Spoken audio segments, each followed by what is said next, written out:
Hello, salam, shalom, namaste, sat sri akal, aloha, hola, ciao, bonjour, buna, mabuhay, and Jane Dobre. It's really, really good to be with you again. And I know you'll be so happy you've joined us also because we have a very cool guest with us today, and it's Anjana Lala, who is a midlife designer coach. I think that is so cool. Welcome, Anjana. Hello, everybody. Hello, Samia. Um, Thanks for having me on your show and having this wonderful conversations with you. I look forward to it. Yes, me too. Anjana, please tell us more about who you are and what you do. I wear many hats, but today my hat is about my happy place. And I'm from Johannesburg, South Africa. We are the sunniest, one of the sunniest countries in the world. We are blessed with brilliant weather. We got like 10 months of summer, 2 months of winter. So you can see that we're very blessed. Um, I am a midlife designer coach for women over 47, helping them design their right size life, all measured and tailored to perfectly suit them and fit them well. And in this process, the woman becomes the rejuvenated woman, whatever that looks like for you, whatever that feels like for you. So that is what I do. And my one of the part of the process that I like to use of this is in the rejuvenation is how to be happy, Mm. how to find your happy place. And now since we hit midlife, I am on a mission to help, inspire, educate, guide one woman at a time. And my mission is big, and my vision is big, is that each woman that I touch, I inspire, educate, guide on whichever way possible, that she pays it forward to another woman, creating a ripple effect of happiness, empowerment, uplift, women all over the world. And yeah, so my vision and mission is quite bold and quite big. I love it. I love it. You're a true change maker speaking to a community of change makers. So we welcome your vision and uh, it's um, it's just so wonderful, when you connect with other change makers with big, bold visions, and you find that you're less alone in the world. Like you're not the only one out there trying to create massive positive change, and it's really wonderful. Um, yeah, it makes change more fun and easy. Yes, Ah, and you know, sometimes when you're a change maker and you're on this path with a big vision and mission, and sometimes you can feel a bit lonely because mhm, it's your vision, it's your mission. There are people around you that can help you.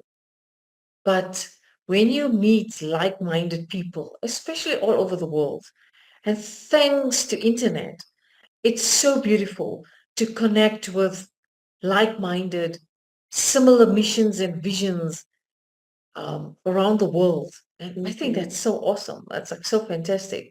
Yes, yes, I agree with you. I agree with you. I definitely, as a change maker, before I was my happiness expert self that I am now, I used to be a very sort of intense person. You know, um, I took things in life very seriously, and I also had big mission and big vision. But I took it so seriously, and I also felt very lonely. And it made things very hard, I must tell you. It made things very hard. And it was also not just hard, but it was in many ways not very effective, to feel that sense of loneliness and isolation. Um, and um, when I learned to inject some fun, some laughter in my life, it just not only made me feel better, but it actually helped me start producing better results. Because with that lighter energy, with that addition of laughter in my life, it made it more easy for other people to relate to me, relate with me, work with me. Because if you're like very serious all the time, very intense all the time, it just sort of makes other people feel like, oh no, I don't want to be around around that so much. I was similar. I was very shy growing up and coming from a cultural background. My cultural background was you as a woman mustn't talk too loud, mustn't laugh. Um, like when my friends and I used to like work, play, and we giggle, my granny used to say, "Hey, what are you giggling there? Stop giggling. That's so rude." And I'm like, but we were always taught that as a girl not to giggle and to be serious and to be responsible. And because of cultural background, uh, I was being groomed from a very young age to be the perfect wife, to be Mm, the perfect wife material, daughter-in-law material. So that whole grooming, and I can understand from a cultural background why they did it. They want to empower you so that you can fulfill those roles. mm, But in the process, I was so quiet and shy and intense, like you said. And I was so intense that people wouldn't even approach me to become my friend. And I was always like shy in the corner, sitting, awkward. And I grew up like that also in the 20s when I went to the working world. I was so quiet that people didn't even know I was part of the office. That's how quiet I was. And you know what? I wasn't happy. I mm, wouldn't laugh. I would laugh inside, but mm, I wouldn't express. I was like a poker face. I would not express myself.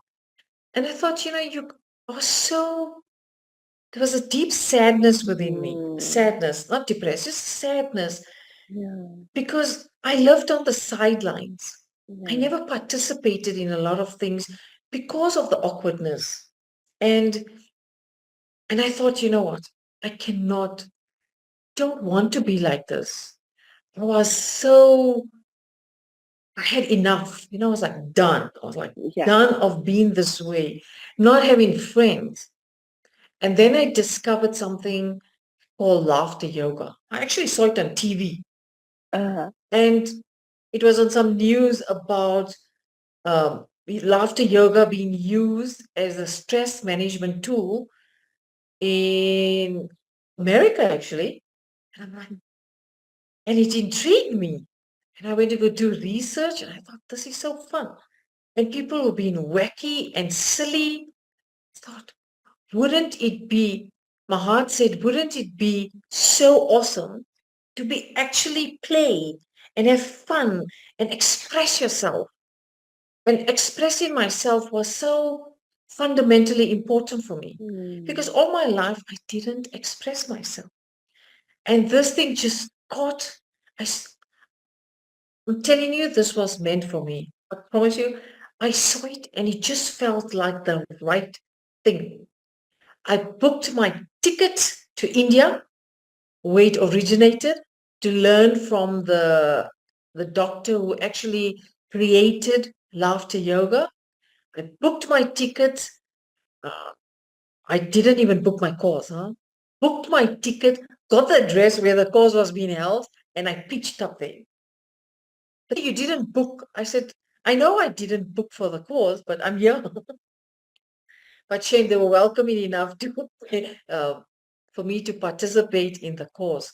And people from all over the world came to do this course.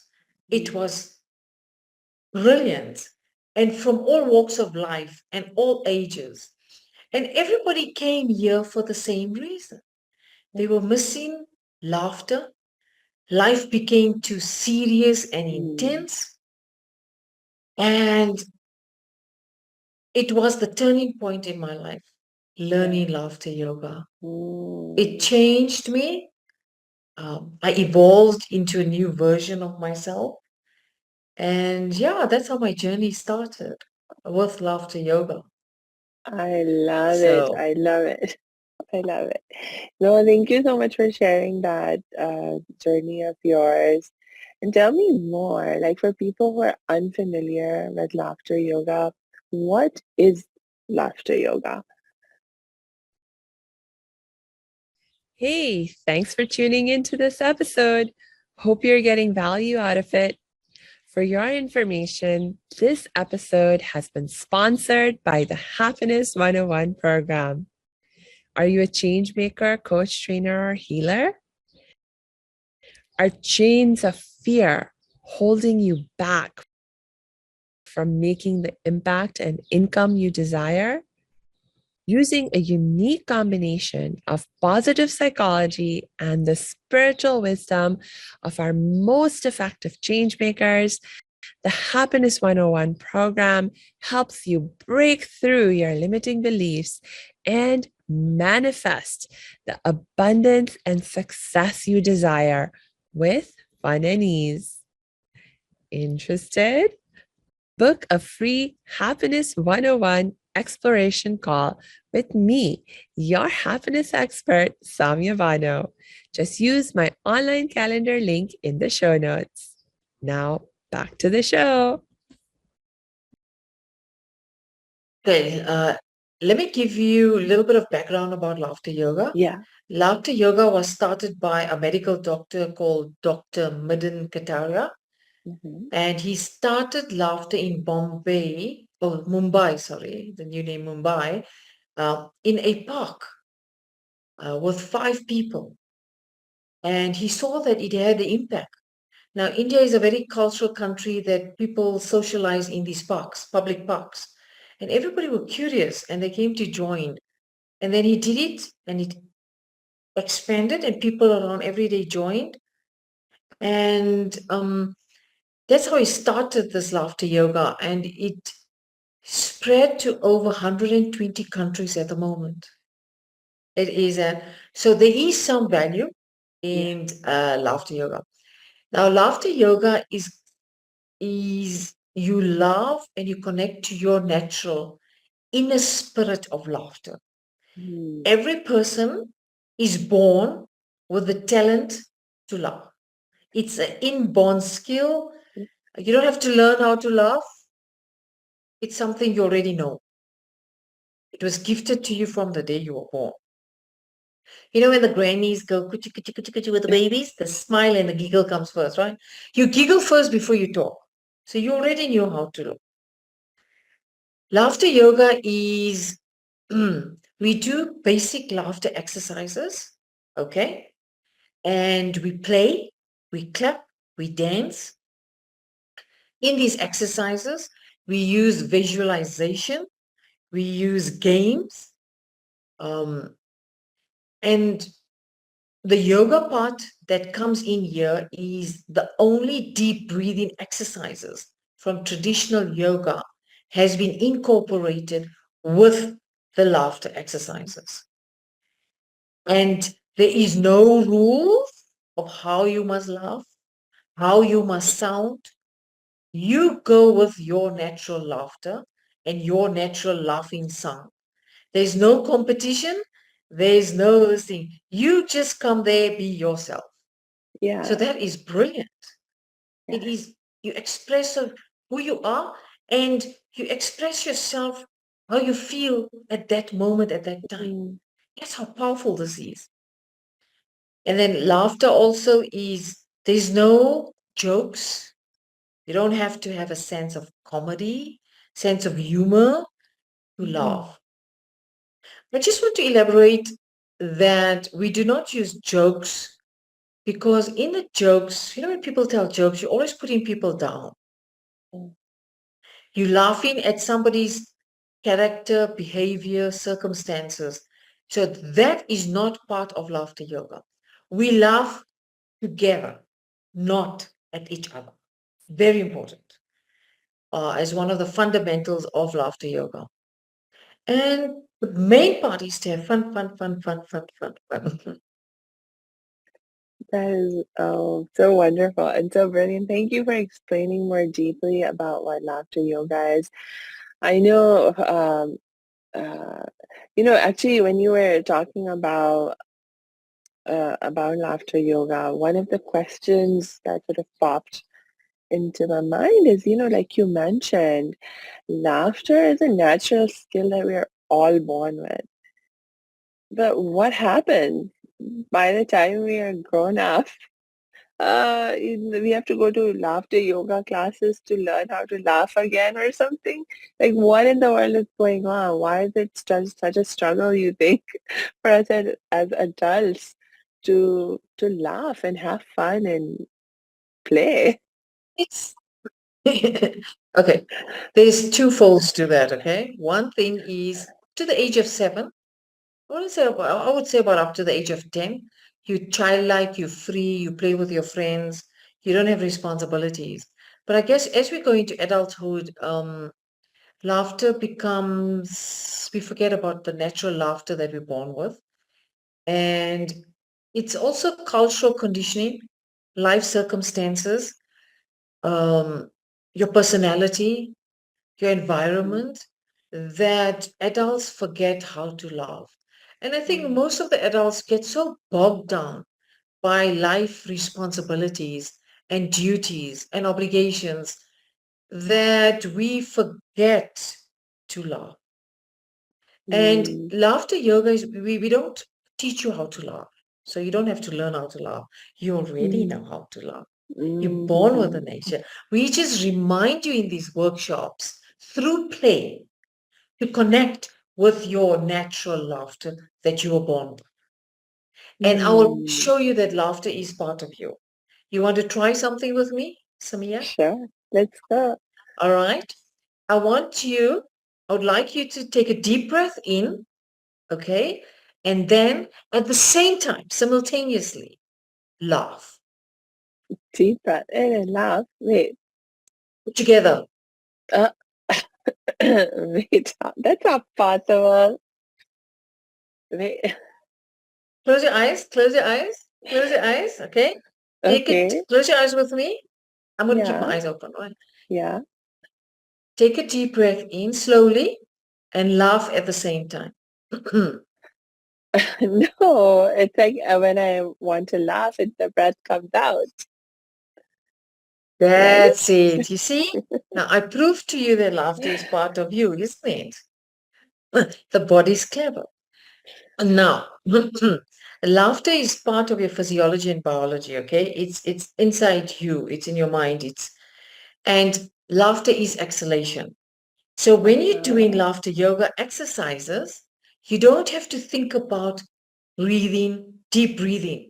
Mm, While you're having fun and you're playing and laughing, you're already doing deep breathing. It's part of the workshop or the exercise that deep breathing just comes naturally. Do mm. you ever remember a time where if you watched a funny movie, you laughed so hard that you had to catch your breath, you had Yes. to hold your stomach, you had to like, and you had to catch your breath, right? You have to wait. So laughter is part of deep breathing. It's just a fun way of doing Ah, it. yes. Oh, that's just so wonderful. Yes. Oh, and it's like when you are deep breathing, when you're laughing, immediately, I can begin to feel myself relaxing in amazing ways. Like it's not just my mind relaxing, but also my whole body relaxes. And wow, that is so amazing and invaluable because when you're more relaxed, oh, all kinds of things can start to heal within you. Mm, Ah, yes. Hmm. yeah, Now, hey, laughter. When you're laughing, the brain gets a message to say, you know what? She's happy. The muscles, the body is sending a message to your mind, to your brain, to say, she's happy. It yeah, releases the whole cocktail of happy chemicals. mm-hmm, And we don't want to get too scientific. We don't get too stuck in the science, but one of them is endorphins, okay? Feel good hormones, I'm going to call them. And endorphin also makes you feel happy, but at the same time, endorphins is a natural pain relief. mm, So the more you laugh, if you have physical pain, it does help to decrease the pain. Now, if you want to know more about that, read a book by Norman Cousin, how he used laughter to help him with physical pain. mm, So the book is, I think it's called An Anatomy of Illness, if I'm not mistaken. But just look for Norman Cousins. His yeah, book is very popular, and how he used laughter to help him with pain. So mm, endorphin is not only a happy chemical, feel good chemical in your body yes, that's released by your brain when you laugh, it also reduces physical pain. So healing can happen. Healing can yes, happen. It can help you feel more comfortable. Yeah. yeah. It reminds me of the saying, laughter is the best medicine. Oh, it's wonderful medicine. It's good Yeah, medicine on so many indeed. levels. Yeah. Yes. Mm.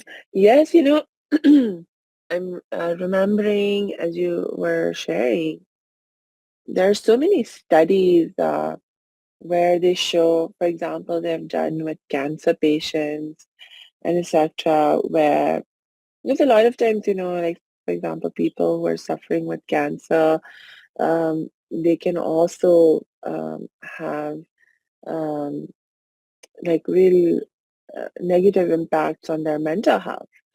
And they can suffer from depression and anxiety, etc.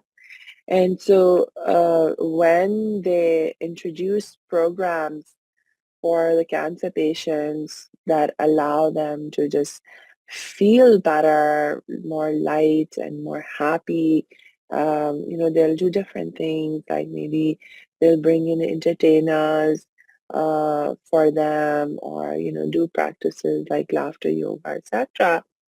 And it has been shown through research that actually their recovery speeds up. They're much more likely to have better reaction to the treatment that they do receive for the cancer. And there's just so many benefits to being happier.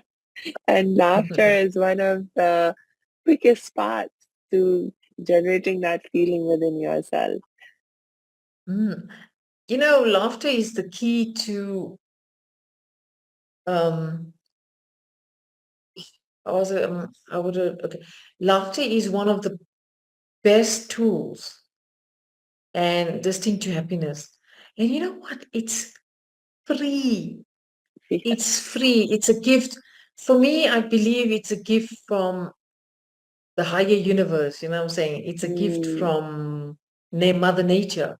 When we're created by Mother Nature, we're part of Mother Nature. So it's a gift that's been given to human beings, and we become so intense and involved in life.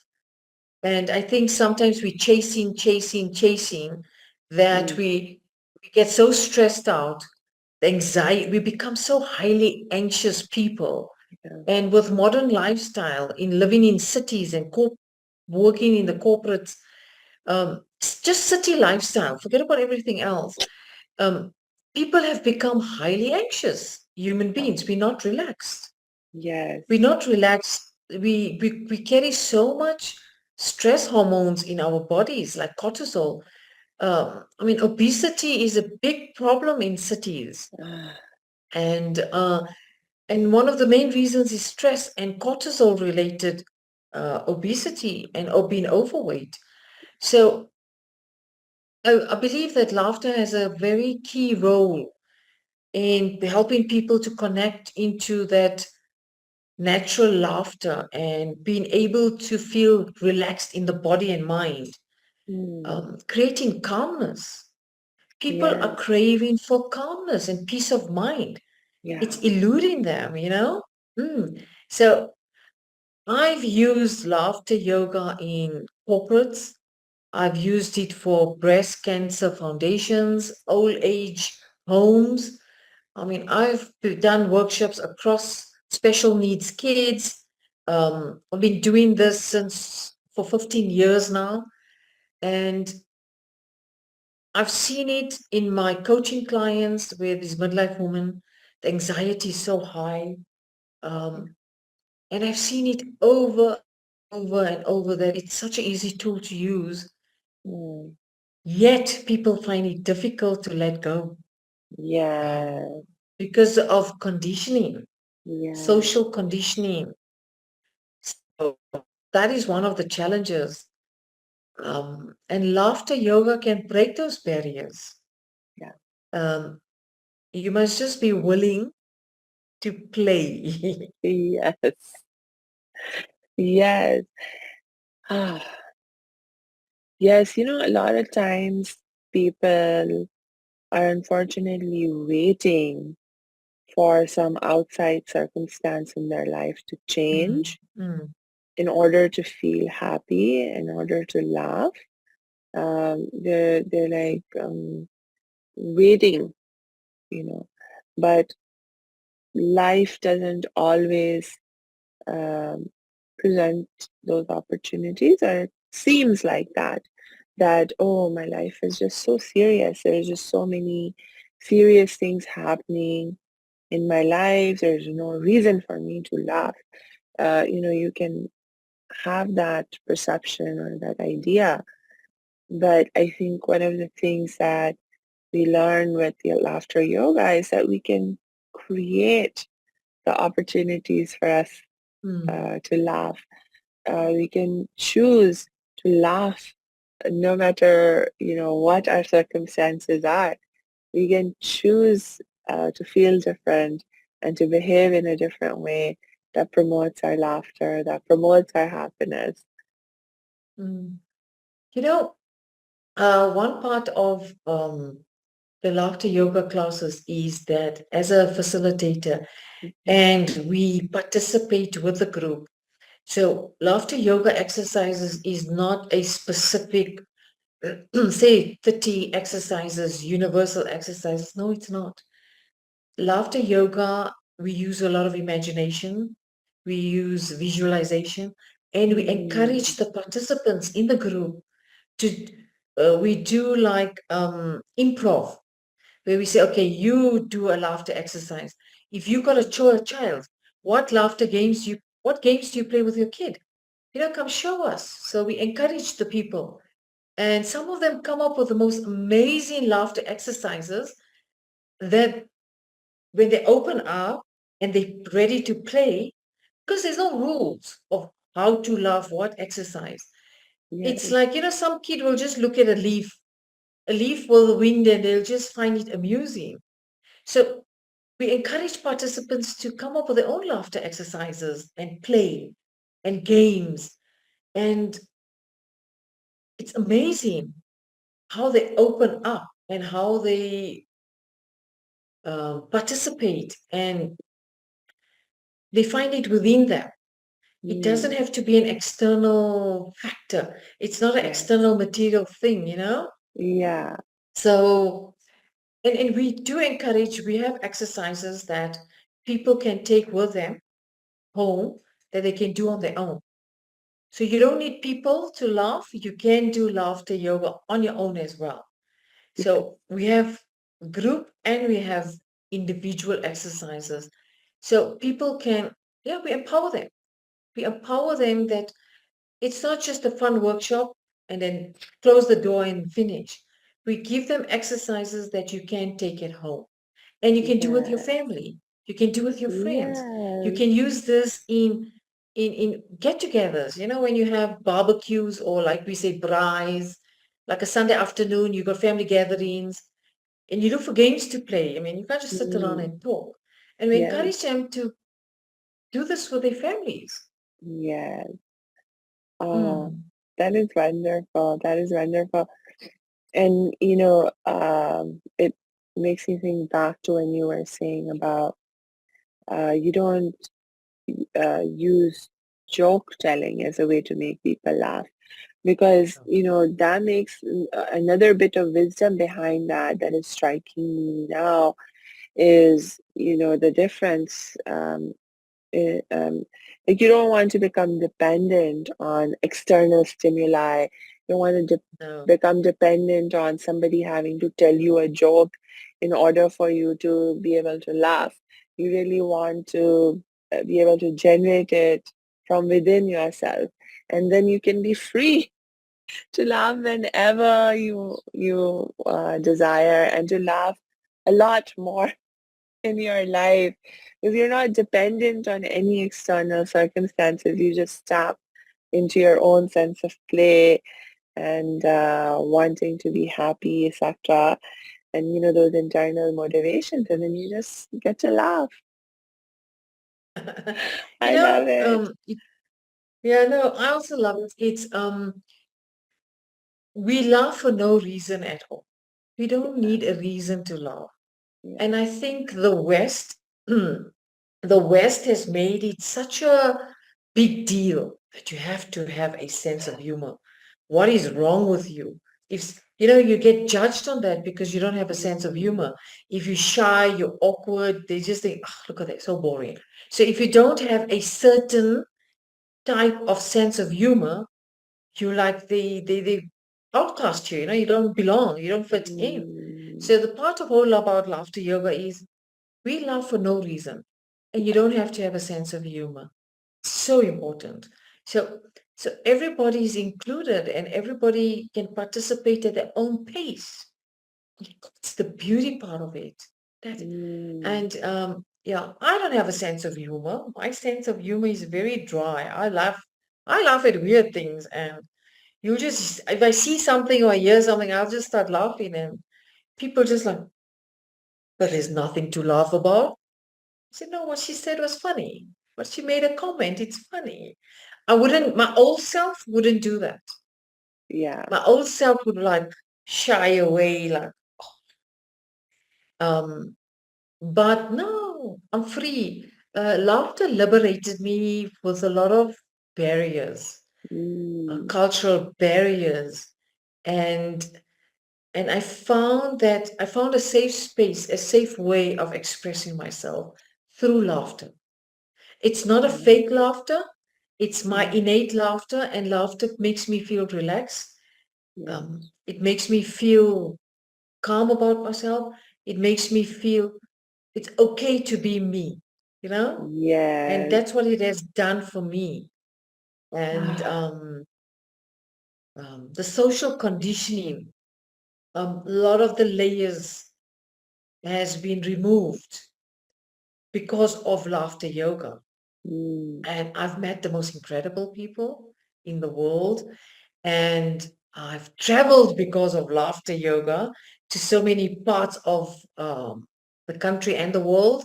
So yeah,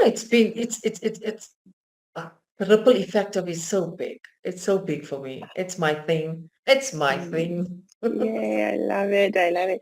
Tell me a little bit more about the social aspect in terms of, especially when you first started practicing laughter yoga, and you had mentioned that, for example, in the culture that you experience growing up, being, told not to laugh, not to be loud. And then when you started these practices, um, if you received criticism, or like people looking at you like, what in the world is wrong with her, kind of a thing. You know, um, like how did you deal with that? Because I imagine, when we start something new like this, and if we receive criticism, for a lot of people that can become discouraging, and they might not feel empowered enough to keep going.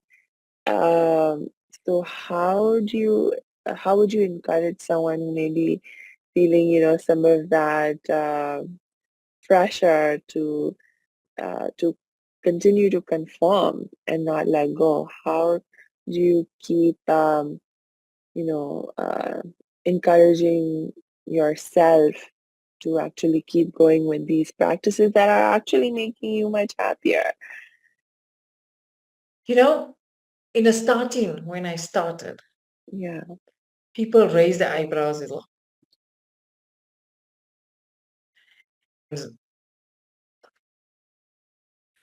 And a lot of the people around me were very awkward. I Mm, wasn't awkward, but the people around me found it very wacky, silly, and this is not for adults, for grown-ups. It's for kids. mm, And I got a lot of, when I started, it was still new to South Africa. And when we started doing this, even um, the wellness industry embraced us and invited us as facilitators to come and do workshops for the corporate. So the employee wellness companies were quite open to it mm, because they're always looking for new ways of helping employees de-stress, team building, etc., etc. yeah. And being in South Africa, the African culture, um, they embrace and they're very loud, they're very big, the Mm, energy, their personalities are very big, and they're open to these things, and they laugh very easier than from the culture that I come from. So the African culture here in South Africa actually embraced it very well. wow. They were one of my best clients. So what I did is to continue. I connected and with people from the African culture to get practice, to spread laughter Wow. yoga in the workplace, in the social gatherings and networking, book clubs, for example.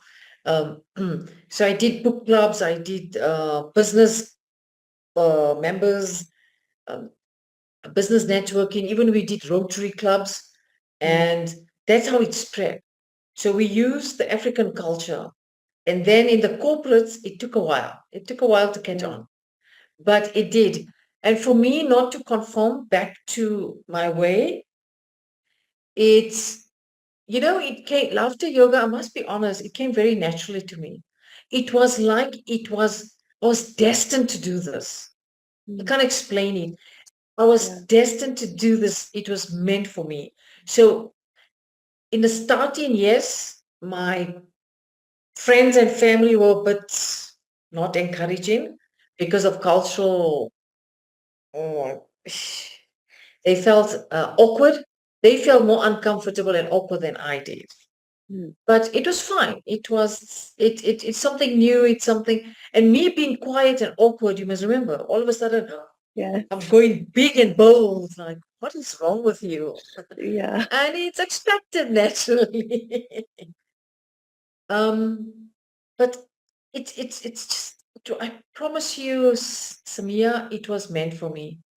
I did not struggle that much as I thought I would in to keep going, Yeah. to go against society's norms and rules of being the prim and proper lady.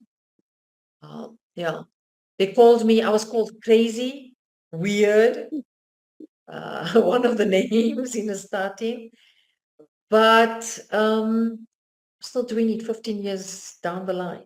And you Yeah. know what? It is meant for me. I've used it in trauma counseling, which goes against trauma because it's such a serious thing. But I've used Mm, laughter and deep breathing in my trauma counseling work that I do. And It's my thing. It's my thing. Yeah. Yeah, and I thank you for sharing that. I think, what you shared about you went where you were welcome and you went where there was an easier path of entry in terms of like people were willing, and I think that is actually a very wise thing. And for anyone who may be trying something new and feeling a little like, oh gosh, I don't know how the people around me are going to react, or the people around you are not reacting so well. But if you can, there will always be some people that you can find who are in alignment with where you are at and what you're wanting to do. And so to find that community of people. And over time, I think it happened with me also. Like after I started learning about happiness and how to be happy work. It was a similar thing where, like one of the, I actually, my journey started specifically when I think about in the context of learning how to be happy. Uh, I started working with my happiness coach, Dr. Amy Paget, and one of the pillars of happiness that, we talk about that we have to learn to cultivate and practice every day is positive mood skills. So it's like, how do you develop that positive mood where your thinking is positive, you're feeling happy, joyful, the kind of happy, because there's different kinds of happiness. But the kind of happy that actually where you're laughing and wanting to sing and dance and joy, etc. And just like we were talking earlier, a lot of times, the traditional, not traditional, but the dominant culture will tell you, okay, you have to have a reason. Like something has to happen in your life in order for you to be happy. But what I was learning with Dr. Amy was, no, you don't need a reason. You get to just choose to be happy. And so she Mm. had us practice. She was like, okay, so I just want you to start doing things like jumping for joy. And she was like, just do at least 10 joyful, happy jumps every day, you know? And Yes, yes. at first, I was like really shy to do it. I would like either lock myself in the room, or if I couldn't find an empty room because I live with my family, I'd go lock myself in the bathroom and do it, or things like that. Um, but I actually, interestingly, I took my happiness learning very seriously in some ways, and so I was like, it doesn't matter what the challenges are. I'm going to do what I'm going to actually practice what I'm learning, and so in that way, I also sort of committed to it, and I was like, okay. And the thing is, like, yeah, the further I went into the practices, and it just made me so happy. And then after a while, it was like, oh, the more happy you get, the more light you get in your energy, the less judgmental you get, even with regards to yourself. And other people's reactions then don't bother you so much, or at least like that's certainly what I keep finding in my own experience, and even with the clients that I work, that the more happy you become, and the more adept you become at this ability to choosing to be happy, the less you worry about how people are going to react and so forth. Because in some ways, that actually becomes a reason to laugh. It's like if people are giving funny looks to you, it's just like another reason to laugh. It's amusing, actually. It is Yeah, amusing. When people, I've got those looks, I like those big eyes, I've got the eyebrows, I'm like, people have told me, like, yeah, because she's laughing. But I was also like you in the starting. When I first started laughter and I came back to practice, I couldn't do it in the bathroom because it's quite loud. So I used to sit in my car, and when I go shopping, I would take the long route so I could practice in my car how to laugh. And the more you practice, it must sound genuine, it mustn't sound false. Yeah. So you have to practice these exercises.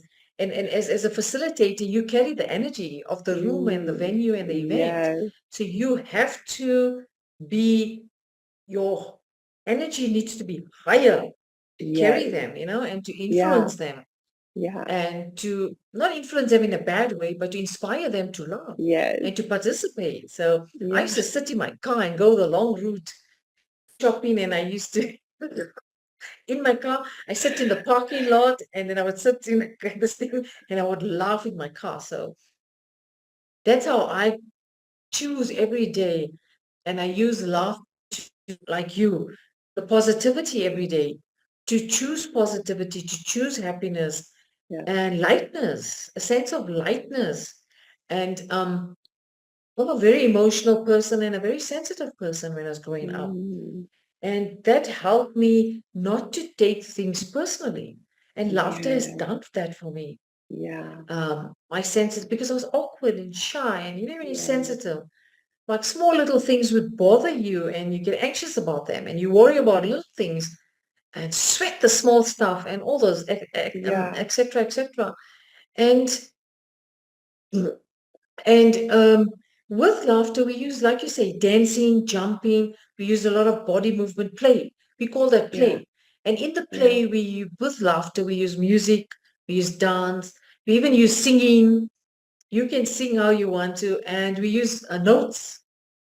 Like we use, for example, we use the Christmas sound, like ho, ho, ha, ha, Father Ah, Christmas, yes. That's very big as well.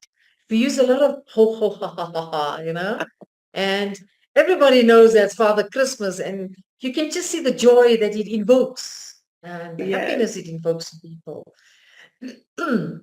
So laughter has so many impact as Mm, you as a person. And, yeah. and I think the more you laugh, I'll like you tap on it, you know, and laughter and happiness is serious business. It's a choice. It's a serious business. It's a serious decision and a serious intention that you set for yourself. And the more you do it, the easier it becomes. And the Yes. more, and in life, choosing to be happy, choosing a tool or a way to be happy is not that difficult. We Yeah. choose, everybody say work hard. You have to work hard. You have to Mm, hustle. You have to crush it. All those terms. We just put so much pressure on ourselves that we miss yeah. out on this being joyful and happy Yeah. moments, the moments you miss it because you're so busy crushing it, hustle, whatever you want to use the word, and it's not that it's not that difficult. Like when I started with my laughter, like you say, I chose an environment and I chose people that were already had that the culture, had that funness, had the Mm, play, had the dance, had the joy, and they live by it. They live by these simple things. And I went to go practice them with them. And I promise you, they make it, it's easy. They yeah. do it and it's easy when you observe them. And then you wonder why. I mean, they got their cultural dances, for example. Yeah. They have fun. And any music, they just go with the beat and rhythm, the African tribes in South Africa. And they make it look so much fun. But it is fun. Yes. I do it with them. And Yes. they've taught me. I've incorporated their culture in with my laughter. And I promise you, if you choose fun, happiness is easy. It is easy. Like you say, it starts with a choice. Yeah. You find Yeah. a method that works for you, like jumping for joy, for example. Some people dance with joy. Some people sing with joy. I Yes. laugh with joy. You know what I'm saying? Yes. So you just Try have to all find of that one it. tool. Yes, exactly. Exactly. I Yes. love that. Yeah, because not the same practices won't be best for everyone. And so it's like, really awesome. When I have attended laughter yoga workshops, that was one of the things that I really appreciated is that they have you try such a wide variety of different exercises, different ways to play, and some things just come more naturally to you and just click with you more easily than other kinds of exercises.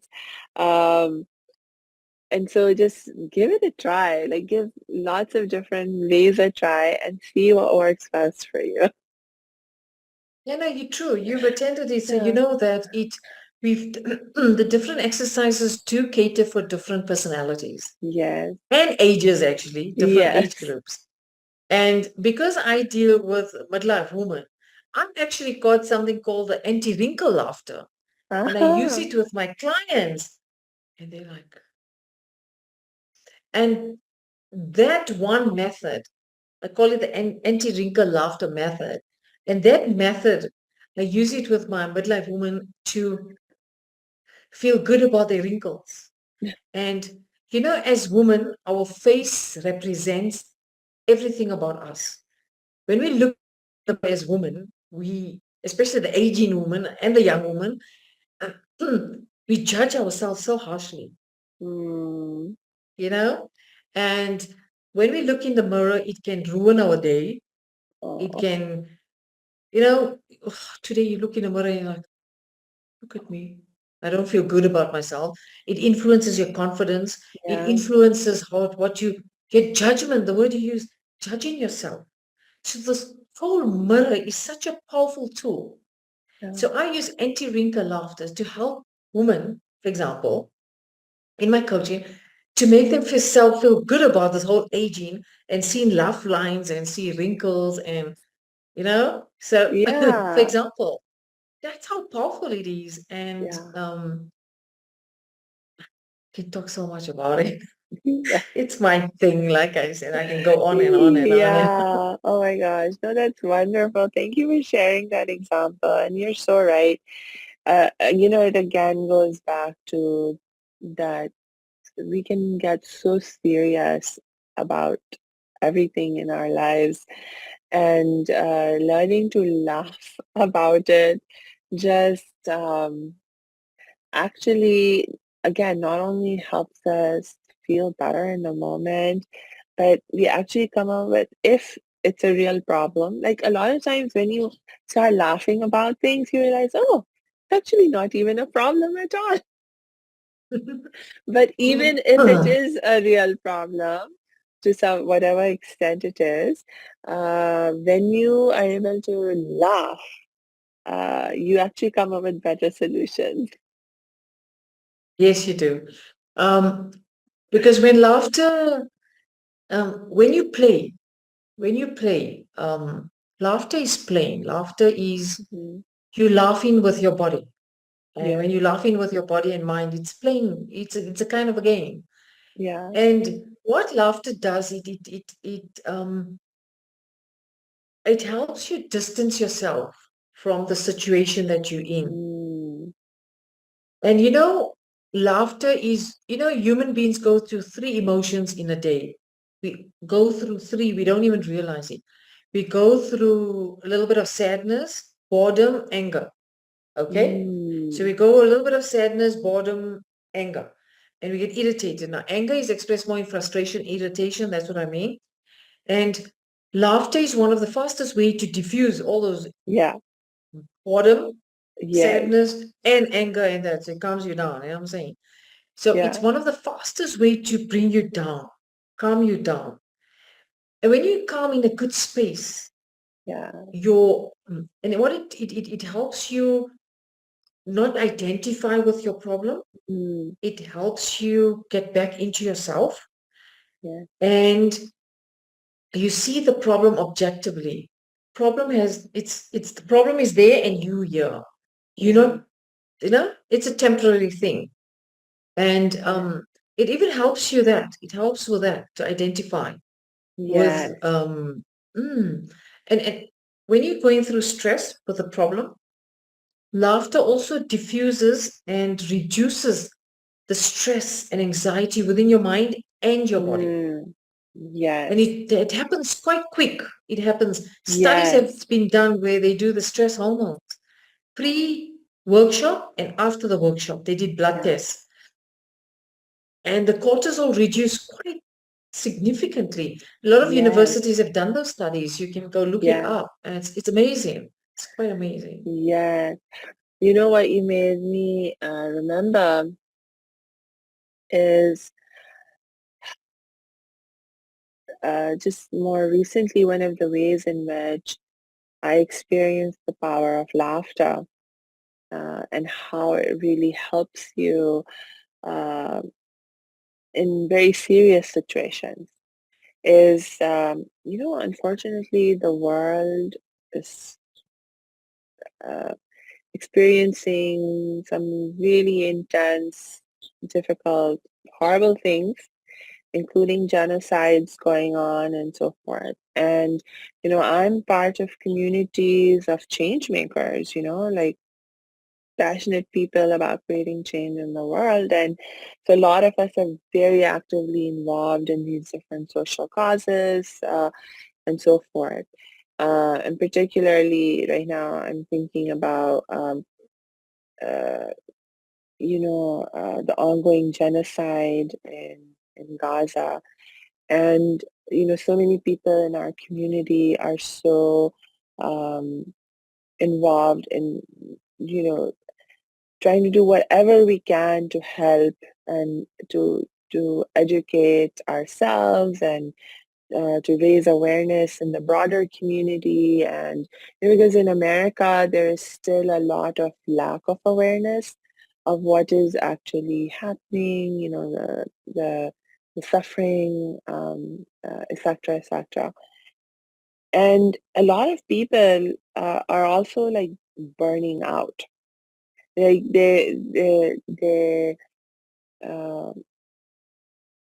they begin to get into this work, and it's so serious. They get so serious and intense about it, and there's so much that is discouraging in terms of, you're trying to create change and people not responding, people actually not, or if they respond in a very negative way to your efforts, and it can be very frustrating, etc.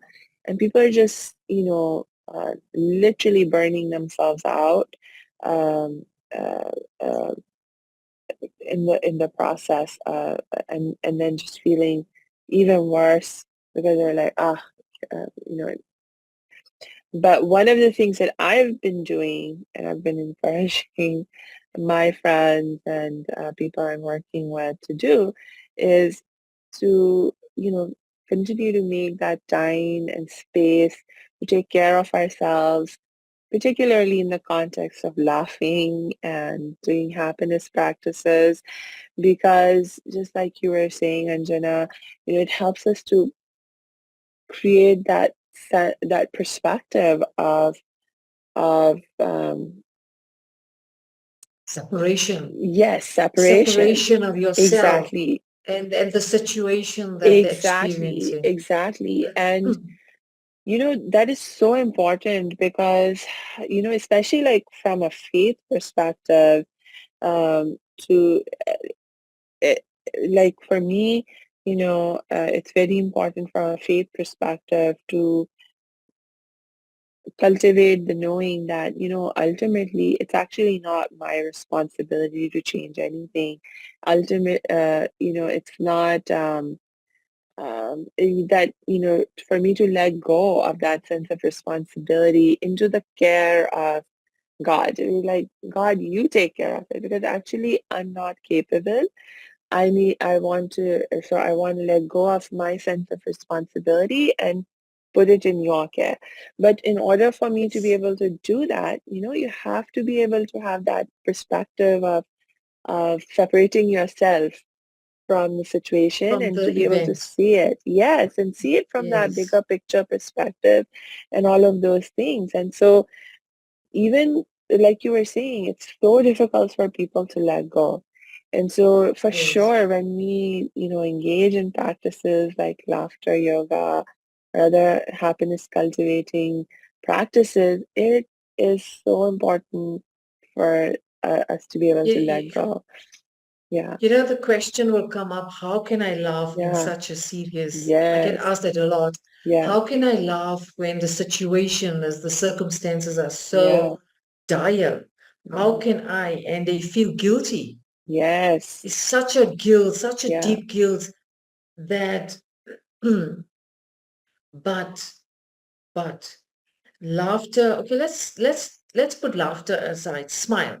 hmm, Smile and kindness, right? Let's yes, bring it a bit, let's tone it down, the laughter. yeah, What's before laughter is a smile. When you smile in situation like that, somebody going through a bad time, when you smile at them, you acknowledge them, mm, you ask them, how are you? How are you doing? You check in. That yeah, already makes them feel comfortable because somebody is yeah, connecting with them. You understand? So yeah, laughter, you don't have to have such a high degree of laughter and fun. mm, You can tone down the exercises that you can do, even though the people that are doing volunteer work, working yeah, with social groups, NGOs, yeah, whatever, non-profits, those guys are the caregivers, they're volunteering, but they yes, also need to look after their mental health yeah, mostly.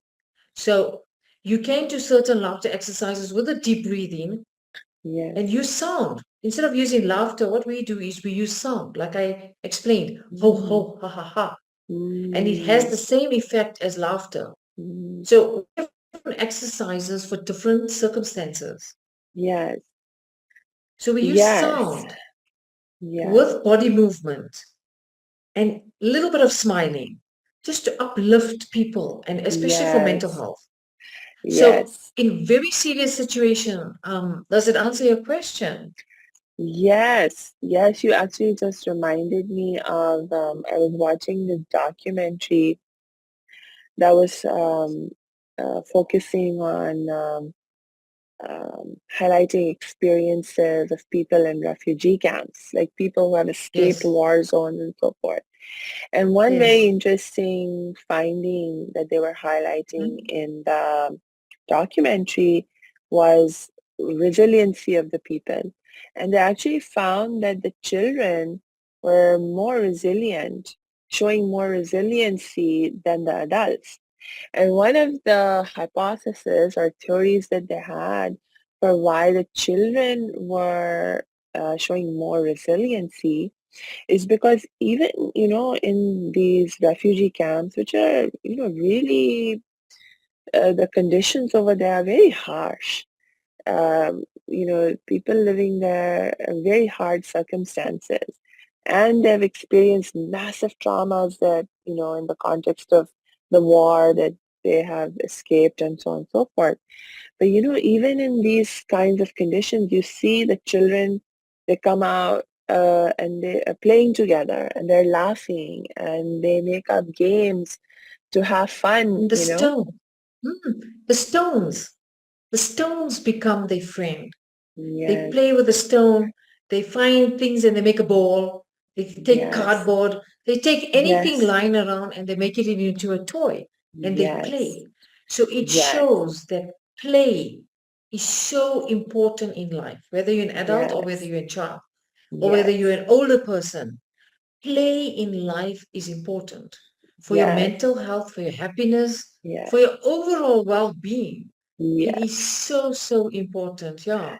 So yes, I recently I came up with this, and when you're scared, go play. I tell the people, when you're scared, go play. yes, So I get this look, and even I tell my clients, when you're anxious, scared, nervous, go play. yes, Yeah. I was just watching a movie recently with Top Gun Maverick, mm, and the teacher, Tom Cruise, in the movie was trying to teach these people how to be team building, and he wasn't getting it right. So the big boss says, listen, you need to get this team to be working together. You know what he did? He took the day off and they went to the beach to play football and volleyball and beach volleyball, and they were playing. And in the play, they all relaxed. All they weren't guarded. They let themselves go. They were having fun. And guess what? In play, they had team building. Yeah. They came to know each other better. No judgments. Mm. They were having fun. And that's how effective play is. Yes. Something as serious as that movie, the point of Yeah. the movie, and to get everybody to work together. And I thought that was so awesome. And Yeah. a perfect example of play and how important play is for serious stuff. Yes. It's easy, fun, it's easy, yet you're achieving such a serious thing that you need to. You know what I mean? Yes. Yes. Yeah. Like without Yeah. thinking about it so much. It's Mm. creative and you don't engage, you don't have to overthink it or how to achieve it. Yes. Uh, you just made me think about an amazing lesson that I learned with one of my spiritual mentors. But oh my gosh, I'm not going to talk about it because I lost track of time and I just realized, oh my gosh, we have been talking for over an hour. I think we better wrap up for Yes, I today. figured that out. But Anjana, we'll have to bring you back so we can keep talking even more about laughter and happiness and all these good things. But for now, do you have any last thoughts or words you would love to share? Go play. Mm, My message to everybody is to go play. When you get scared, go play. When you get yeah. nervous, angry, go play. Any negative emotions that you're listening, go play. Whether it's exercise, walking, dancing, bouncing, jumping rope, just jumping for joy, like you say, um, and laugh. And if you can't laugh on demand, like me, for no reason, go watch a favorite comedy movies, put it on that will make you laugh, that will inspire you to laugh. And yeah, and use laughter as medicine because it is great medicine, not just good medicine. I've seen it over 15 years, the results it had, and it's just when you got the gift, you were born with it. Now it's just a matter of using it. Yes, I love that. Thank you so much, Anjana. And my You're last welcome. reminder to our audience is to make sure you check the show notes because we will be dropping Anjana's links in there so you can connect with her and learn from her even more and better how to practice laughing and to actually practice laughing with her and make it more fun and easy for you. And until we connect next time, I just wish you lots and lots of peace and joy and laughter. Well,